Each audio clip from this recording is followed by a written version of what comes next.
Hey there, how are you doing? I'm in Hollywood with one of the best guitar players, Tommy Denander. Tommy, how are you doing, man?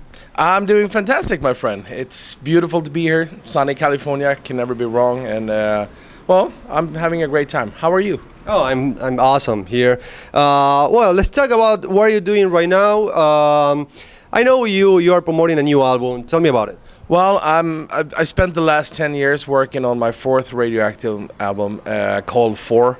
And I'm so proud of it. It's doing amazing, and you know, it's got some of the greatest singers in the world. Two of the best ones, very, very dear friends that sadly passed away last year, Jimmy Jamison and Fergie Frederiksen. So it's an album that means a lot to me, more than most albums I've done, you know, because we lost friends through it, but I put 10 years of my life into this album, and I think it came out really, really good. The reviews are amazing. Everyone seems to love it, so don't forget to check it out. Yeah, I would call that kind of albums chess albums, chess. Yeah. Because when you play and someone plays the next month and the next month, how was the process of production? That's a good term, actually. I'm gonna steal that from you. It is. Fergie Frederiksen is the one that I don't know if he came up with the phrase, but he's the one who taught me the phrase, that the bro deal. If you play on my album, I'll sing on your album. Everyone's a brother, so it's the bro deal. Because these days, the business is different. There's not the kind of money that used to be in the 80s, where people got a huge budget to make an album and everyone got paid a lot of money because there was a lot of money. These days, the budgets are smaller for everyone. So the bro deal is we all take care of each other, we help each other out. So this album was very much done that way. It was really a chess process for 10 years. I like doing albums where I don't decide on a deadline, and Radioactive is my baby. I don't care how long they take. The first one took 10 years, second one took 2 years, third one took 2 years, and after the third one, which it seems a lot of people love, the three first ones, especially the third one, which is cool. I personally felt that it had some really good songs, but I wasn't happy with the production on everything, and at this time I felt, I'm just gonna take my time. It's not gonna be released before I feel it's 100% perfect. And this one, I feel it came out when I was 100% perfect. I'm blessed enough to be working a lot with Mutt Lange, the greatest producer ever, and he's the one who always says, albums are never finished; they're only released. There's a point where you have to go, you gotta say, okay, I gotta let go of this one, and I could probably have worked 2 more years on it, because I'm stupid, but it was time, and I'm very, very happy with it. How was? You mentioned Jamie and Fergie. How was working with them? Incredible in every way. I met Fergie in 1999. He came to Stockholm to do a show, and a mutual friend just said, I know you're working on your first Radioactive with all the Toto guys. You should have Fergie sing on it. And I went, wow. So he connected us. Fergie came to my house and recorded 2 songs in my living room, in my studio, and in Sweden. Yeah, in Sweden, in my little hometown where I moved back and I still live in, which was totally surreal. And it felt like we had been friends for 100 years already. We just became great friends, and a big loss. Absolutely.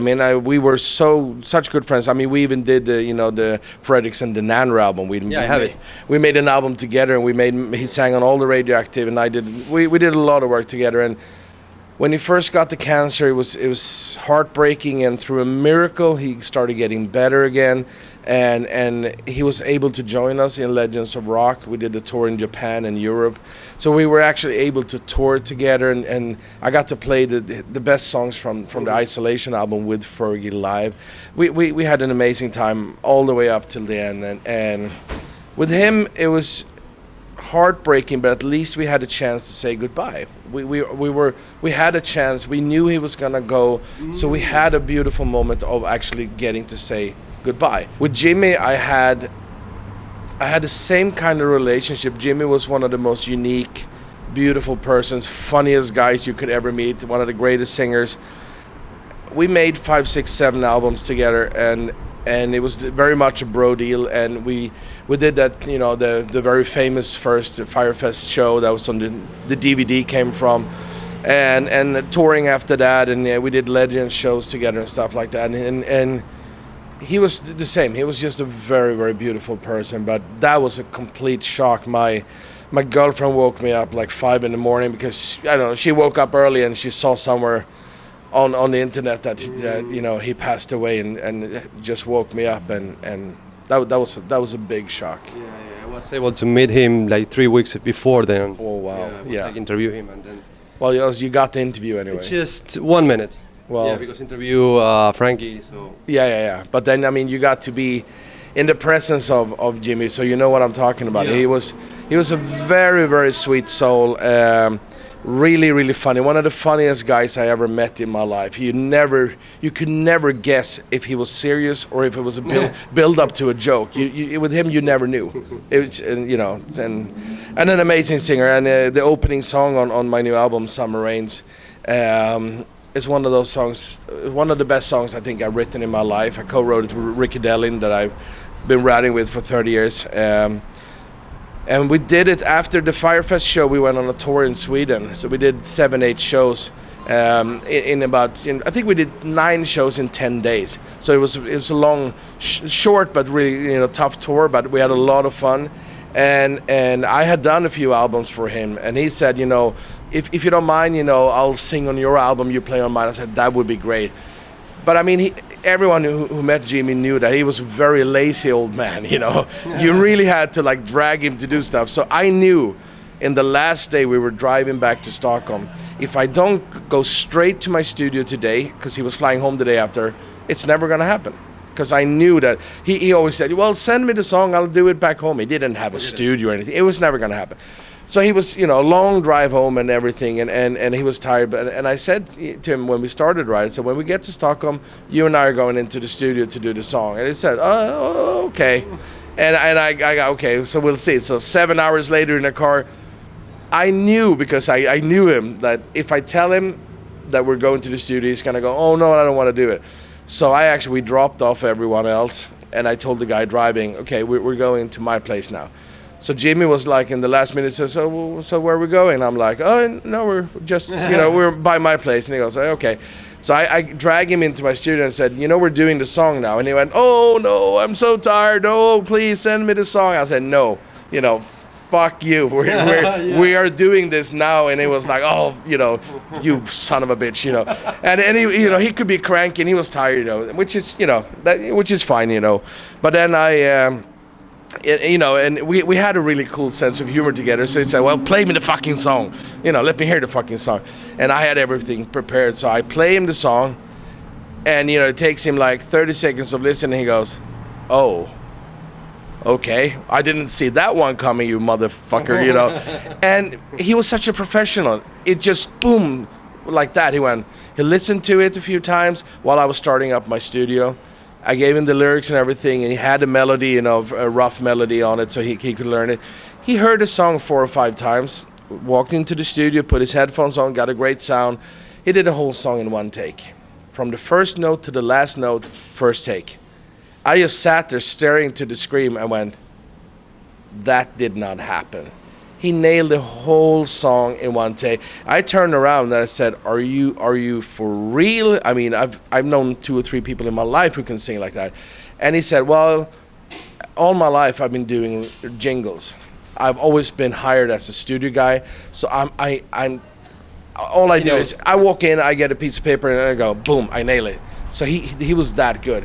So we put some extra backing vocals on, a few of the parts, and then Jeff Parris did all the big backing vocals on it. Oh, Jeff, yeah. Yeah, which is, he's one of the most talented people I know on this planet. So, the song just ended up being one of my favorite songs for the rest of my life. So that's why I put Jimmy first, Fergie second, because I don't want anyone to think that these people were not 2 of the most important friends, singers, whatever in the world. I think they deserve to be in the front and just open the album, and I couldn't be more happy and thrilled. I hope they're up there and that they can hear what it ended up being, and all the love that they get from the fans. I'm eager to listen to the album because you are a good seller. Well, yeah. But I mean, in this case, everyone that releases a new album goes, "This is my best album ever. You must get." 2 years after, say, no, this one is. Yeah, that's why I said, even when I released the third Radioactive album, and it came out, I knew I'd done a better job.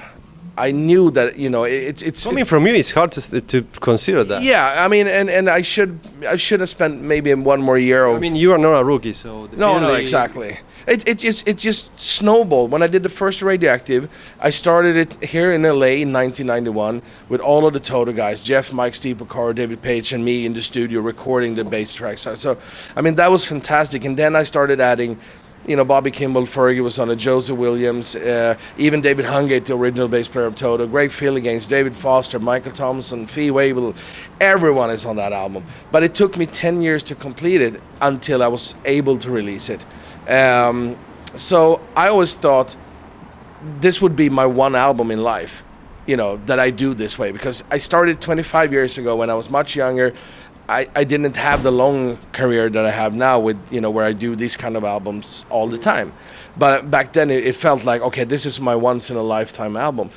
So when it came out, I even said in interviews, well, this is a one-time album, after this, if I do another album, it will be called Tommy Denander and blah, blah, blah. But the guys at the record label said, I think you're stupid. Your album came out, it sold amazing, it sold a lot around the world because, Jeff Porcaro had passed away. There, it was such a unique album with all of these old, stars on it. And albums still sold a lot back then. So yeah. So they say, why are you changing? Now everyone's starting to know the name Radioactive. Why don't you keep doing albums under that name? And I said, whoa, you're actually right. So that got me inspired to make the follow-up album, which is, I think, one of my favorite albums in life. That one came out perfect, I think. So when we redid, to follow up story, I mean, and I did that, and it got fantastic reviews. It was voted top album of the year around the world in so many magazines, websites, and everything. So I was on a roll, and I felt, I want to do a third one. Let's do a third one. And there are some really, really good songs on the third one, absolutely. But I just changed the studio. I wasn't really happy with all the sounds and everything, all of that.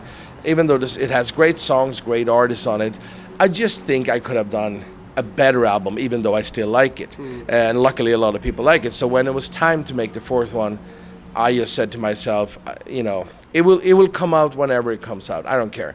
So I did a song and I put everything aside. I did a couple of songs when I had a chance to work with a singer or something. And it just took time. And then getting to almost 10 years, I started feeling I need to finish this now. So I spoke to Khalil at Escape and I said, I own the masters of the 3 first albums. I want to remix the first and the third one.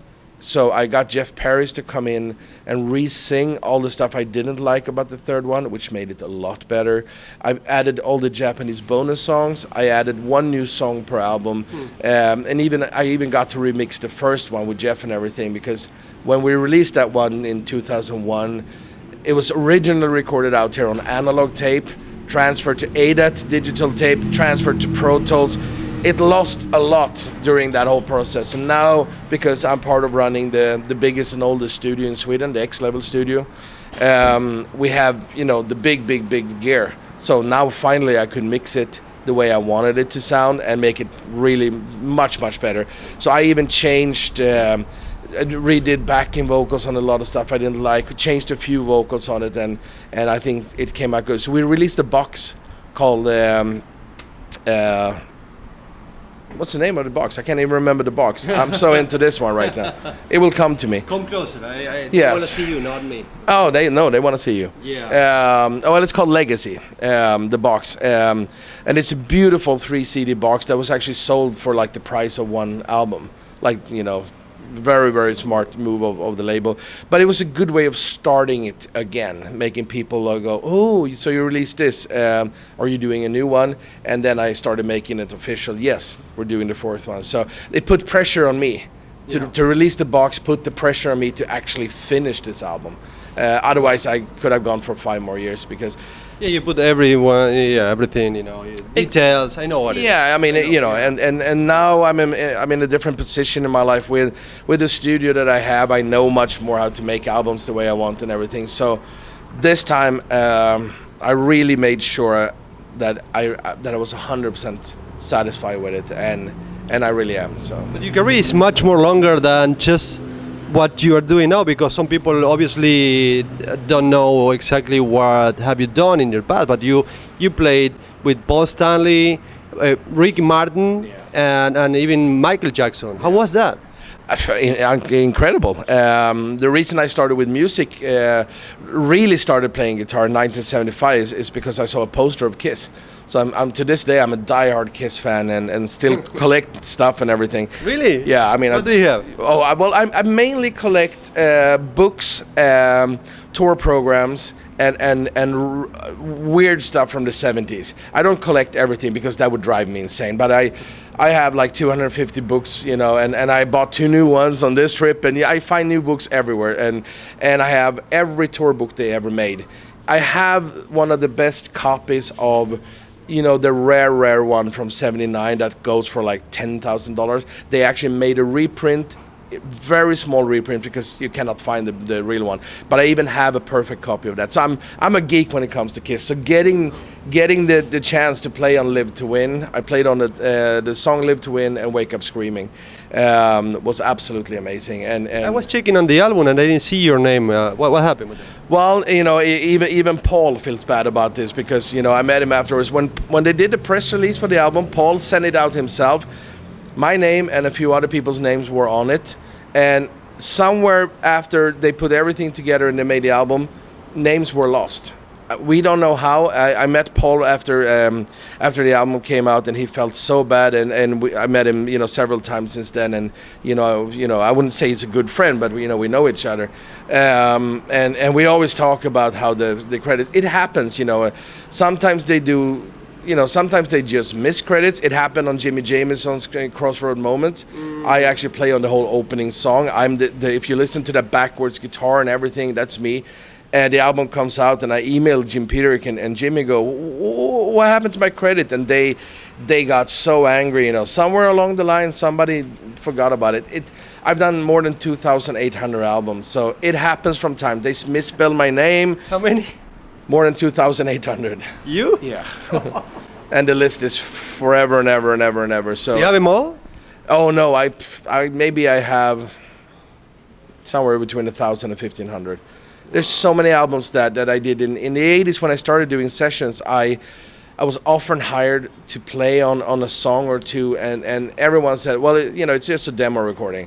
And then you hear a couple of years later, well, the song you played on, well, we actually released it. It was on this album. Okay, I never get. Yeah, and it was on vinyl, so it's hard to get. So a lot of these, and these days, I used to collect everything, but these days, in a very busy year, I'll play on I would say between 75 to 150 albums a year. But you have to remember that a lot of these albums, I maybe do a guest solo.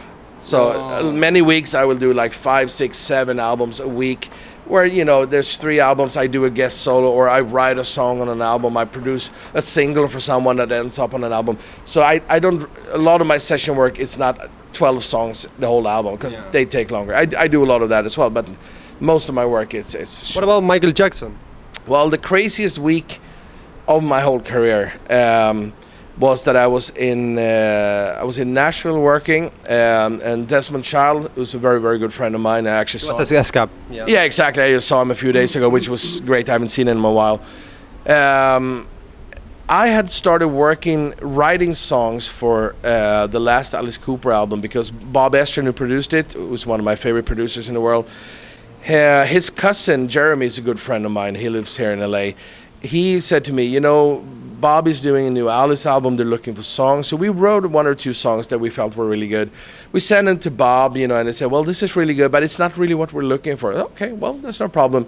So I'm in Nashville working, and Desmond was living in Nashville back then. So I called him up and I said, I'm here in town. And he says, well, come on over. We're actually selling my house, where I'm moving, back to New York. And I'm like, okay, well, I'll come over.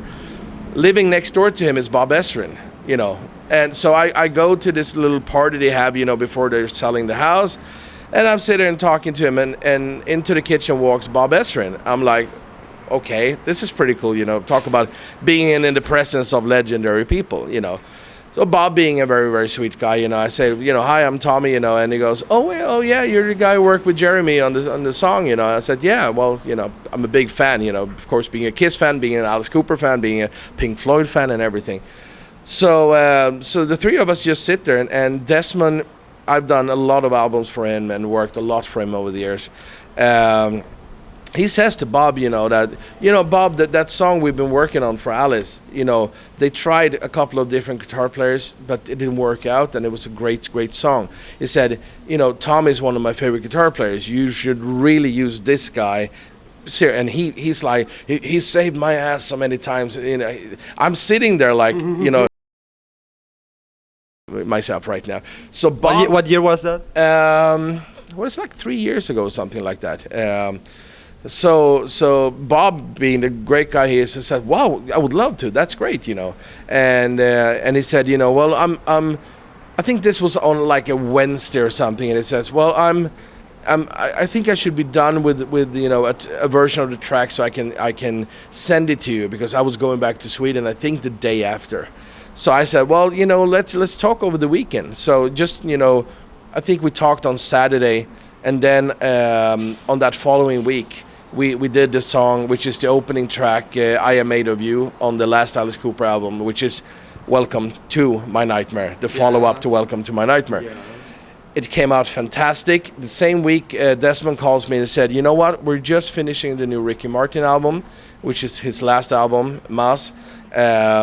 And he said, I need you to play. I think I did 4 songs on that.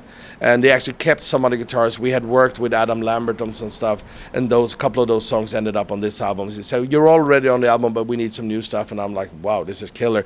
And I'm going like, I can't believe it. I'm doing Alice Cooper and Ricky Martin the same week. And then I get a phone call that they need a guitar for a song from Michael Jackson. Because before Michael died, he finished 40 songs. Yeah. And so there are a couple of different production teams finishing these songs. So I ended up playing on this song, incredible song. It doesn't feature a lot of guitars, but some really cool stuff. And just like working with Paul Stanley, it was one of those moments where I was in the studio with Paul, and which was where we did the songs here in LA at Desmond Child Studio. And when the first song we did was Wake Up Screaming. So when we got the sound and everything ready, and they push play and the song starts, and I'm just sitting there. I can't even play it, because I'm so thrilled about Paul Stanley's voice coming out of the speakers in the studio on a song I've never heard before. So everyone just looks at me like, okay, is he gonna play? And they stop it after a minute, go like, is something wrong? And I go, shh, I just need to hear it once. It's fucking Paul Stanley, I just want to get the vibe. And it was the same thing with Michael, because I've been a huge Michael fan all my life. So of course Paul's album is out and Ricky's album is out, and I have no idea when the album with Michael is coming out, because you have to sign all of these papers. I don't even know. I don't know the title of the song because nobody told me. It's like you sign this non-disclosure, which is fine, but it was just a magical moment. So in 1 week I did Alice Cooper, Ricky Martin, and Michael, which will never happen again. But I have crazy days. Why? I have weeks where I do a lot of great albums, but I don't know if I get to do 3 albums like that, working with all of these people. But yesterday I had one of those amazing evenings as well. I'm in Steve Vai's studio. I'm doing guitars for the 3 original lead singers of Chick. Freak Out, I'm a new single that's mind-blowing. And Chick. Yeah, exactly. So it's an amazing song. And Tom Fletcher, who produced Ozzy and Metallica and everyone, he's producing it. And when we're done with that, I do guitars for a big movie, a big documentary about the legendary Jerry Greenberg, the old head of Atlantic Records, the guy who signed ABBA and AC/DC and worked with Rolling Stones, Led Zeppelin, everyone. It's a movie about his life with all of these amazing artists in it. So I'm doing all the guitar parts for the whole movie. So that was my evening last night. So I guess I still have crazy days, Look at the camera. Yeah, exactly. So I cannot complain about the life I have, but there's some days and some weeks are more crazy than others. Oh, you were lucky, man. Yeah, yes, I am, and after 33 years of doing this, there's not a day where I don't think how lucky I am that I get to do this. Well, I gotta say thank you for the interview. I am pretty sure we're gonna do a new one because you have a lot of things to talk about. It's amazing that probably we talk about 20 minutes, and still there's a lot of things to cover. So I hope you come back soon. Okay, we can do a second part of this one because I am thrilled of all the stories you have to tell about. Thank you. Well, anytime. My pleasure, And, don't forget to like and subscribe this. And don't forget to check my album out. This is, it's some pretty cool stuff we're doing together. So, yeah. Thank you, my friend. Thank you, man. Yeah. Tommy. Thank you, guys. Beautiful. Amazing. Amazing. I know. It is crazy.